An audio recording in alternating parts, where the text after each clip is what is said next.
苦楚之战第一章邂逅护航线第5集在杭州湖山堂婚礼上当伴娘。救什么场？宝慧问。当伴娘，郑海太太说。原来有位教友嫁女儿，新娘叫杨淑英，明天在杭州湖山堂教会举办婚礼。伴娘扭伤了脚踝，只得另请别人。郑海太太拿来礼服，让宝慧一试，正合她身。宝慧心想，遇到这救场之事，伴娘礼服也合身，只好答应当伴娘。次日清晨5点，她就起床，不吃早餐，穿伴娘礼服，腰身更显纤细。早晨7点，梳妆完毕。严振海夫妇因店里出急事，不能参加婚礼，就让宝慧给他们带2个红包，交给新娘的母亲。穿着伴娘礼服，宝慧坐在桌前，看镜子里的自己，憧憬有一天穿新娘礼服。自己的新郎又在哪里呢？想到自己的新郎昨天在火车上遇见的军官，瞬间在脑海闪过，使他有点不好意思，面色泛红，脸颊发热。他徐永道不过偶遇之人，也许他早有家室，况且他是军人，他虽有英雄情节，却未想过做军官太太。约好的出租车早晨7点半来接，他还有半小时整理一下东西，从棕色牛皮旅行箱取出一件浅粉色皱纱短袖西式连衣裙，一套睡衣、换洗内衣，装在一个40厘米宽、50厘米高、有2根黑色背带的燕麦黄亚麻布手提包里。这个布包一面绣着 Blessed Esther， Esther 以斯帖是严牧师给严宝慧取的英文名，在 Blessed Esther 图案下面绣着字体大2号的1935。 Esther 1935都是用黑丝线绣成。亚麻布包的另一面绣着穿红色连衣裙、披肩黑发、脚穿黑皮鞋的中国小女孩。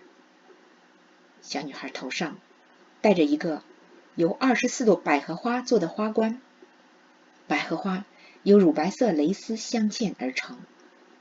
绣着小女孩的亚麻布手提包、浅粉色西式连衣裙，都是去年宝慧在美国过24岁生日时朋友送的礼物。这个亚麻包是一位美国来华宣教士母亲缝制的，这位母亲对中国感情颇深，她曾随在齐鲁大学任教的丈夫在山东生活多年。他们的大儿子生在山东济南，他把小女孩的连衣裙绣成大红色，因为他深谙中国习俗，他知道中国人以红色表达喜庆吉利。浅粉色连衣裙是跟严宝慧学中文的一个美国女孩送的，这条连衣裙是去年的时尚款，无领，3层白色皱纱依次呈现，好像披肩一般，形成袖口，在胸前绘成 V 字领，V 领口镶有玫瑰花大的黑色绸缎蝴蝶结，裙子长至脚踝，刚好露出脚。这次来杭州，严宝慧带的衣服都是素色，唯有这条连衣裙算是红色的系列，可以在婚礼结束后脱下伴娘礼服换上。好在是去教堂参加西式婚礼，不然这连衣裙领口的蝴蝶结是黑色，皱纱披肩是白色，黑白两色都不适合在中国婚宴上穿，他想。宝慧打算婚宴结束后去杭州广爱医院看史密斯院长，又怕回家太晚，叔叔婶婶担心，准备见史密斯院长后，在医院附近找客栈住一晚。次日清早，在医院礼拜堂做完礼拜，再回叔叔家。7点半，永华车行的出租汽车准时来接严宝慧。他带着黑皮提包、燕麦黄亚麻布包，还有叔叔婶婶给他预备的送给史密斯院长的金华火腿，上车去湖山堂教会。车一到湖山堂门口，他就看见有位穿深蓝色西服的男子，觉得面熟。他站在胸前戴花的新郎身边，正和新郎说话，面对着他。他看到从车里下来穿伴娘礼服的他，惊喜瞪大眼睛，竟一时无语，愣在那里。新郎见状转过身来，看到严宝慧，并不认识他，但认出他穿的伴娘礼服。伴娘礼服是和新娘礼服一起定做的，面料一样，只是款式蕾丝不同。新郎问：“您是严宝慧小姐吧？”“是的。”他答。“您是来做伴娘救场？”“我们万分感激。”新郎说。“不客气，我是正好遇上，很荣幸能参加你们的婚礼。”他说。新郎旁边那位西装男子还愣着无语。新郎说：“请让我介绍一下，这位是我的朋友，伴郎徐永道。”徐永道这才开口说：“严小姐，真没想到这么快再见面，记得吗？昨天下火车前我说凭我的直觉还能再见面。”当严宝慧发现他正是昨天在火车上遇到的军官徐永道，心里一惊。就在1小时前，他穿着伴娘礼服，看着镜子里的自己，憧憬有一天能穿上新娘礼服，但不知新郎在哪里。徐永道在脑海里中闪过，谁知1小时后就遇见了他。“你们认识？”新郎边问边望着满脸惊异的伴郎和伴娘。“不认识。”徐永道和严宝慧几乎同时说。“也算认识，昨天才认识。”徐永道又说。“昨天？”新郎问。徐永道低声告诉新郎，他和他昨日在沪杭线火车上相遇。然后他说：“严小姐，在此与您重逢，真乃天意。请让我介绍这位新郎官，他叫董梦红，古董的董，美梦的梦，鸿儒的鸿。他是我们南京中央军校的同学，现在的同事。他在中央航校任无线电教官。”“董先生，认识您很高兴。”他说。“严小姐，您这次来杭州真是时候，等我把淑英叫来。”董梦红说着，对不远处正在和亲友说话的新娘杨淑英说：“淑英，伴娘严小姐到了。”淑英急忙走过来说：“严小姐，太感谢您了。”严宝慧笑着说：“天意使然，不必客气。叔叔婶婶店里突发急事需要处理，无法前来，托我带2个红包给令慈，请代为转交。”边说边把2个红包递给杨淑英。婚礼之后，新人亲属都去教堂外面的花园照合影，新郎新娘站在中间，伴娘严宝慧站在新娘旁边，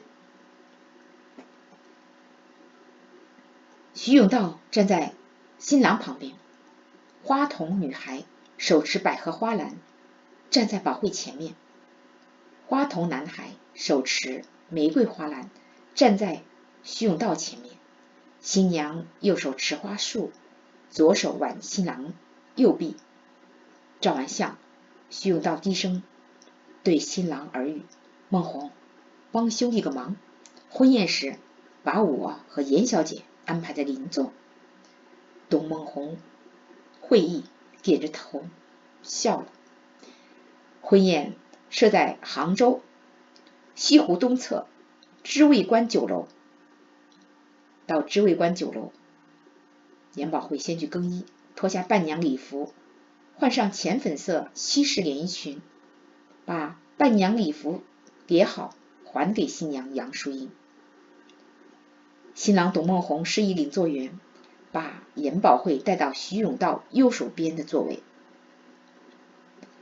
身着西式连衣裙的严宝慧出现在徐永道面前时，徐永道毫不掩饰欣赏之意，定睛端详，脱口而出说：“严小姐，旗袍、洋装都能衬托您的东方美和西方味，着装挡不住您的中西合璧之底蕴。”多谢徐先生美言，他说。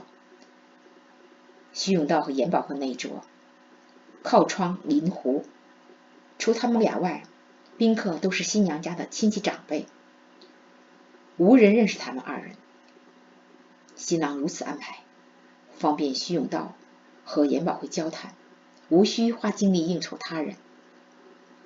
宝慧怕吃早餐扩大腰围，伴娘礼服紧绷不好看，早上只喝水没吃东西，起得又早，这会儿饿极了。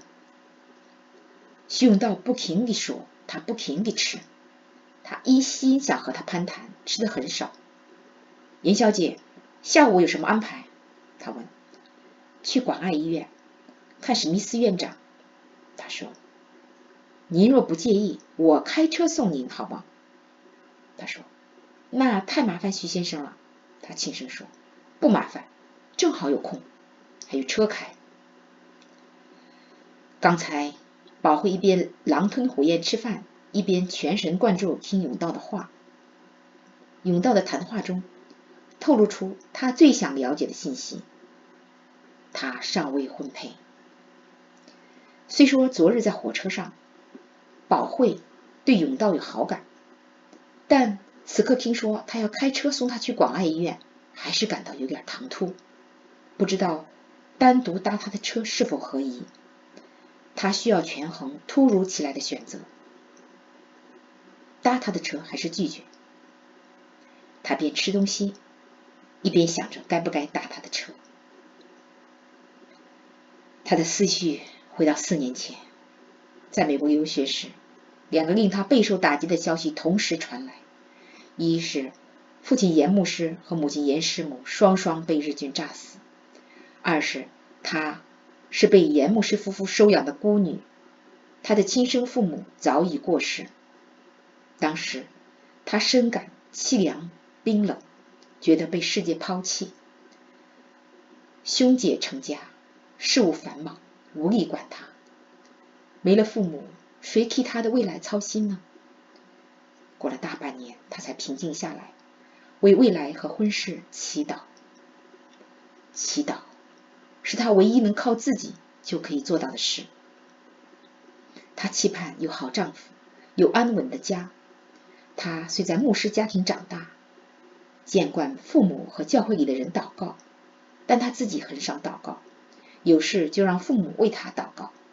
如今无人可以依靠，只能靠自己祈祷，自己拿主意。现在他遇见徐永道，一位既懂英文又懂法文的学者型军官，是否是他祈祷的结果，他还不敢确定。他从来没想过嫁给以杀戮为职业的军人。今天就到这里了，多谢您的收听收看。